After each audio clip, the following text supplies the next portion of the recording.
So இந்த ஹாஸ்பிட்டலில் emergency and ஐசியூவில் வந்து பாமர மக்களும் வருவாங்க, அவரேஜ் பீப்புளும் வருவாங்க. ஆனால் அதில் வந்து பார்த்தீங்கன்னா அட்மிட் ஆகிறதுக்கு 10,000 அந்த மாதிரி ரொம்ப ஹெவியான காஸ்ட்டாக இருக்குது சார். இதில் இந்த கான்செப்ட்ல வந்து சார் என்ன சொல்ல விரும்புறீங்க சார்? இது ஒரு உண்மையான ஒரு நல்ல கொஸ்டின்.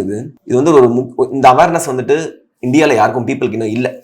மெயின்லி அந்த மிடில் கிளாஸ் பீப்புளுக்கு இருக்க அவேர்னஸ் இருக்குது. பட் என்ன முக்கியமான தெரிஞ்சுக்க வேண்டிய விஷயம் அப்படின்னா, இன்சூரன்ஸ்னு ஒரு விஷயம் இருக்குது.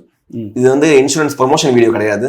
பட் ஆனால் to be frank, as a doctor நான் டெய்லியும் பார்க்கறது என்ன அப்படின்னா, பீப்புள் ஹூ ஆர் ஏர்னிங் மாசத்துக்கு 15,000 20,000 சம்பாதிக்கிறவங்க எல்லாமே ஏதாவது ஒரு பிரச்சனை அவங்க வீட்டில் கூட்டிட்டு வராங்க. அவங்களுக்கு பில்லு பார்த்தீங்க அப்படின்னா ஒரு நாள் பில் 10,000 வருது, ஐசியூ அவ்வளோ சார்ஜஸ் வருது. இதெல்லாம் வரப்ப it will be lot of burden to them. அவங்களுக்கு ரொம்ப கஷ்டமா இருக்கும்.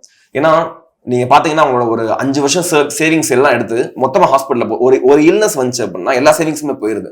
So what I would suggest, ஏன்னா மற்றபடி நான் ஐசியூலையும் எமர்ஜென்சி நான் பாக்குறது என்ன அப்படின்னா, இன்ஸ்டன்டா பில் வரும். இன்ஸ்டன்டா 50,000 கட்ட சொல்லுங்க, 40,000 கட்ட சொல்லுங்க வரும். ஸோ அது நம்ம என்ன அஸ் அ காமன் ஆடியன்ஸ் நம்ம என்ன பண்ணணும் அப்படின்னா, ஒரு பேசிக் இன்சூரன்ஸ் பாலிசி. ஃபியூச்சர்ல எல்லாத்தையும் இன்சூரன்ஸ் இருந்தால் மட்டும்தான் எல்லாராலையுமே ஒரு நல்ல ட்ரீட்மெண்ட் கிடைக்க முடியும். ஸோ இன்சூரன்ஸ் இல்லை அப்படின்னா 5 வருஷம் 10 வருஷம் உழைப்பு எல்லாமே ஒரு இந்த மேட்டர் ஆஃப் செகண்ட்ஸ்ல போயிருது அது.